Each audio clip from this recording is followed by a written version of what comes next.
Marc Aurèle, empereur romain et philosophe stoïcien, a marqué l'histoire en tant que leader sage et penseur. Connu pour ses pensées pour moi-même, il incarne l'idée d'un dirigeant philosophe cherchant la sagesse et la vertu même dans les moments les plus difficiles. Dans cette vidéo, nous allons explorer la vie fascinante de Marc Aurèle, ses accomplissements, ses combats et les leçons intemporelles qu'il nous a laissées.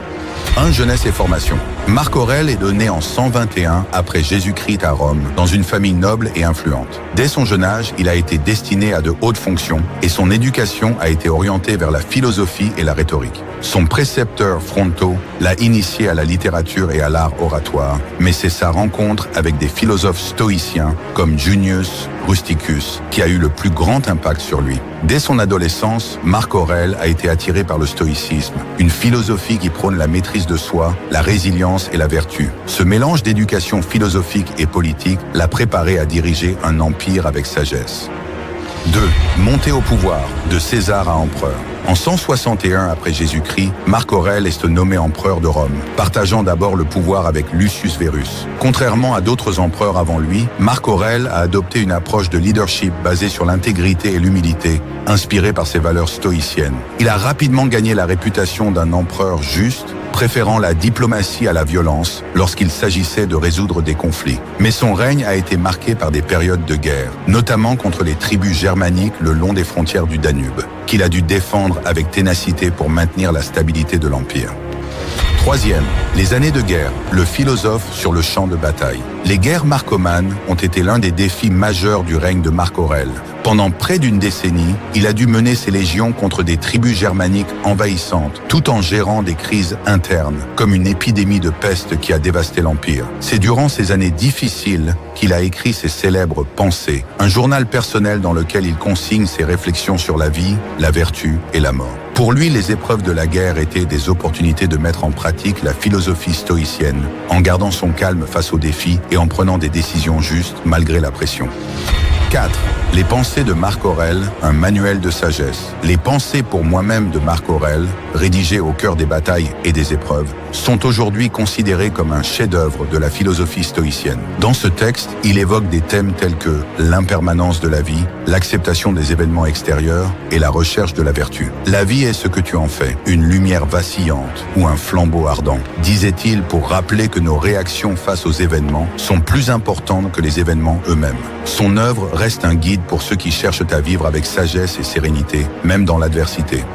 5. L'héritage de Marc Aurèle, le dernier des bons empereurs. Marc Aurèle est souvent surnommé le dernier des bons empereurs, marquant la fin de la période connue comme le règne des 5 bons empereurs. Son décès en 180 après Jésus-Christ a laissé un vide dans l'Empire romain et son successeur Commode n'a pas su perpétuer son héritage de sagesse et de justice. Cependant, l'influence de Marc Aurèle a survécu à travers les siècles, notamment grâce à ses écrits qui ont inspiré des générations de philosophes, de dirigeants et de penseurs.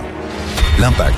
Philosophie de Marc Aurèle, la modernité du stoïcisme. Le stoïcisme de Marc Aurèle a profondément influencé la philosophie occidentale. Sa vision de la vie, de la mort, de la vertu et de la maîtrise de soi résonne encore aujourd'hui. Pour lui, la vraie puissance réside dans la maîtrise de soi et l'acceptation de ce qui échappe à notre contrôle. Ne cherche pas à ce que les événements arrivent comme tu le souhaites, mais souhaite qu'ils arrivent comme ils arrivent, et tu seras heureux. Une citation d'Épictète qu'il a souvent mise en pratique dans sa propre vie. Cette approche stoïcienne reste pertinente à notre époque où les défis personnels et professionnels demandent résilience et réflexion.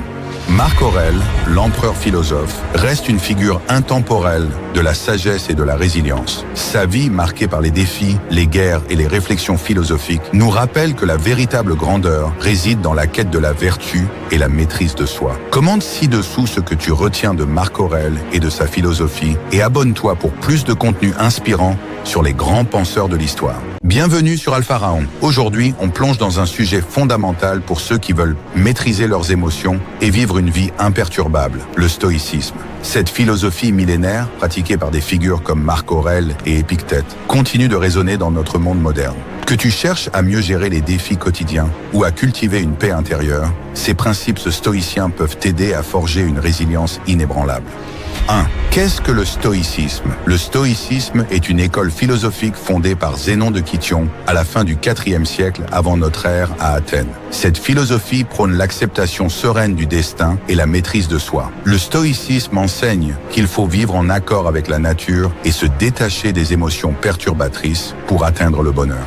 2. L'histoire du stoïcisme. Le stoïcisme a pris racine dans la Grèce antique au IVe siècle avant notre ère, fondée par Zénon de Kition, et s'est étendue à la Rome impériale, influençant des personnalités telles que Sénèque, Épictète et l'empereur Marc Aurèle. Après un déclin au IIIe siècle, notamment sous l'influence croissante du christianisme, il a connu un regain d'intérêt durant la Renaissance, XVe XVIe siècle, inspirant de nombreux penseurs de l'époque et reste pertinent à notre époque contemporaine, en particulier dans le domaine du développement personnel. 3. La sagesse stoïcienne. Pour les stoïciens, la sagesse consiste à accepter les événements sans se laisser dominer par ses émotions. Marc Aurèle disait « Tu as pouvoir sur ton esprit, pas sur les événements extérieurs ». En d'autres termes, la véritable force réside dans notre capacité à maîtriser nos jugements, à rester impassible face aux événements incontrôlables et à cultiver une paix intérieure face à l'imprévu. 4. Ce qui dépend de nous et ce qui ne dépend pas de nous. Les stoïciens distinguent ce qui est sous notre contrôle et ce qui ne l'est pas. Épictète, célèbre philosophe stoïcien, soulignait que nous devons concentrer notre énergie sur nos actions et nos pensées, plutôt que sur des choses extérieures que nous ne pouvons pas changer. Ce qui trouble les hommes, ce ne sont pas les choses, mais les opinions qu'ils en ont, disait-il. Par exemple, face à une situation difficile comme un licenciement, un stoïcien chercherait à se concentrer sur sa réaction et sa capacité à s'adapter, plutôt que de se lamenter sur l'événement lui-même. 5. La vertu comme seul bien. Le stoïcisme enseigne que la vertu est le seul vrai bien pour l'humain. Selon Sénèque, la vertu consiste à agir en accord avec la raison, indépendamment des circonstances extérieures. Les biens matériels tels que la richesse et la santé sont considérés comme indifférents. Ils n'ont de valeur que si nous les utilisons conformément à la vertu. Par exemple, la richesse n'est bonne que si elle est utilisée pour de bonnes actions. Le sage stoïcien s'efforce de vivre en conformité avec la raison universelle, en recherchant toujours la vertu au-dessus des plaisirs ou des possessions matérielles. 6. Et la maîtrise de soi. Les émotions, les stoïciens considèrent certaines émotions comme nuisibles car elles proviennent de jugements erronés. Comme l'explique Épictète, ces émotions naissent de notre perception déformée de la réalité. Les stoïciens cherchent à remplacer ces jugements par une compréhension rationnelle du monde, ce qui leur permet de développer une volonté en accord avec la nature, appelée pro-hérésis. Par exemple, face à la colère, le stoïcien se rappelle que ce n'est pas l'événement lui-même qui est mauvais, mais son jugement à son égard, et cherche ainsi à transformer cette réaction en compréhension sereine. 7. Figure centrale du stoïcisme. Marc Aurèle, empereur de Rome, est l'une des figures les plus emblématiques du stoïcisme. Ses pensées pour moi-même révèlent comment il mettait en pratique les enseignements stoïciens dans sa vie quotidienne, même face aux responsabilités exigeantes de l'Empire. Pour Marc Aurèle, vivre stoïquement signifiait s'élever au-dessus des perturbations du monde extérieur afin d'atteindre une paix intérieure durable. Il voyait dans la philosophie un guide pour mener une vie vertueuse, fondée sur la raison et l'harmonie avec la nature.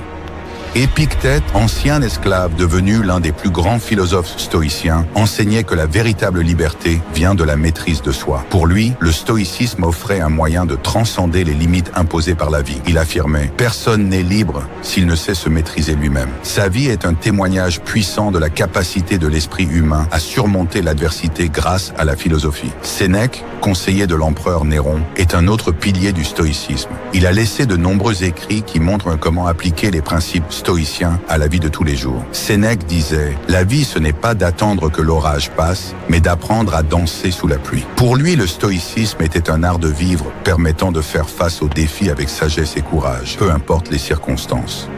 8. Vivre en accord avec la nature. Selon le stoïcisme, le bonheur réside dans l'harmonie avec la nature. Zénon enseignait que l'eudémonia, le bonheur, consiste à vivre en accord avec la raison, en acceptant les lois de la nature et en contribuant activement à la communauté. Par exemple, cela peut signifier accepter les situations difficiles sans se laisser dominer par des émotions négatives et agir de manière vertueuse pour le bien commun. Zénon disait « La liberté consiste à bien comprendre et accepter la nécessité ». 9. La philosophie comme art de vivre. Pour les stoïciens, la philosophie est avant tout un art de vivre. Sénèque a beaucoup insisté sur l'importance de mettre en pratique les principes philosophiques, affirmant que le véritable philosophe est celui qui vit selon ses valeurs. Il prône aussi une vie vertueuse qui soit en accord avec la raison universelle. Sénèque disait « Ce n'est pas parce que les choses sont difficiles que nous n'osons pas, mais parce que nous n'osons pas qu'elles sont difficiles. » Cela illustre la nécessité d'appliquer courageusement la philosophie à chaque aspect de notre vie quotidienne. 10. Héritage et influence du stoïcisme. Le stoïcisme a influencé de nombreux penseurs occidentaux, de Descartes à Nietzsche, et a servi de base à certaines thérapies modernes, comme la thérapie cognitive. Sa force réside dans sa simplicité, vivre en accord avec la nature, se maîtriser et rester impassible face aux événements extérieurs. Conclusion. La voie stoïcienne pour maîtriser ta vie. Le stoïcisme est une boussole qui te guide vers une vie de calme, de force intérieure et de résilience. Il ne s'agit pas de fuir les émotions, mais de les comprendre, de les canaliser et de concentrer ton énergie sur ce qui est vraiment important. Prends un moment aujourd'hui pour réfléchir à ces principes, applique-les et observe les changements dans ta vie. Si tu veux en apprendre plus sur comment utiliser ces enseignements pour devenir la meilleure version de toi-même, abonne-toi à Alpha Raon et rejoins notre communauté de maîtres de soi. Bienvenue sur Alpha Raon. Aujourd'hui, je vais partager avec toi des pensées puissantes des plus grands philosophes de l'histoire. Ces citations ont traversé les siècles et peuvent t'aider à renforcer ta discipline, à trouver ta voie et à rester imperturbable face aux défis de la vie. Prépare-toi, car ces mots de sagesse vont transformer ta perspective. Commençons avec Marc Aurèle, l'empereur philosophe. Il nous rappelle, dans tes actions, ne procrastine pas. Marc Aurèle nous pousse à agir sans délai. La procrastination n'est pas seulement un ennemi du temps, mais un poison pour l'esprit. Plus tu agis, plus tu deviens maître de ta destinée. Ensuite, une citation d'Aristote. Nous sommes ce que nous faisons de façon répétée. L'excellence n'est donc pas un acte, mais une habitude. La répétition forge des habitudes, et les habitudes forgent ton caractère. C'est par la constance que tu atteindras l'excellence. Épictète, un autre grand stoïcien, disait « Ce qui trouble les hommes, ce ne sont pas les choses, mais les jugements qu'ils portent sur elles. » Il te rappelle que ce n'est pas ce qui arrive qui importe, mais la manière dont tu réagis. Ton mental est ton plus grand atout. Sénèque qui nous laisse cette perle de sagesse. La vie, ce n'est pas d'attendre que l'orage passe, c'est d'apprendre à danser sous la pluie. Tu ne peux pas toujours éviter les difficultés, mais tu peux apprendre à y faire face. La résilience, c'est apprendre à danser sous la pluie. Socrate nous enseigne. Connais-toi toi-même. C'est une des leçons les plus fondamentales. Comprendre tes forces, tes faiblesses et tes valeurs est la première étape pour maîtriser ta vie. Platon, disciple de Socrate, ajoutait « Le premier et le plus grand triomphe, c'est de se maîtriser. Maîtriser ses impulsions et ses désirs, c'est obtenir la vraie liberté. » Confucius, l'un des plus grands penseurs d'Asie, disait « Celui qui déplace une montagne commence par déplacer de petites pierres. » Cela nous rappelle que chaque grand projet commence par des petites étapes. Ne sous-estime jamais les progrès lents, mais constants. Zénon de Cityon, le fondateur du stoïcisme, disait « La liberté est le seul objectif digne de ce nom. » Pour Zénon, la vraie liberté ne vient pas de l'absence de contraintes, mais de la maîtrise de soi-même et de ses désirs. Et enfin, Lao Tse, le maître taoïste, nous laisse ceci. Un voyage de 1000 lieues commence toujours par un premier pas. Ne laisse jamais la peur de l'ampleur de la tâche te paralyser. Chaque petit effort compte dans la réalisation de tes rêves. Ces paroles de sagesse des grands philosophes nous montrent que, peu importe l'époque, les mêmes principes nous guident. Discipline, maîtrise de soi et résilience. Applique ces leçons dans ta vie quotidienne et tu verras des changements profonds. Si tu veux continuer à apprendre et grandir, abonne-toi à Alpha Raon et rejoins-nous dans cette quête de maîtrise personnelle.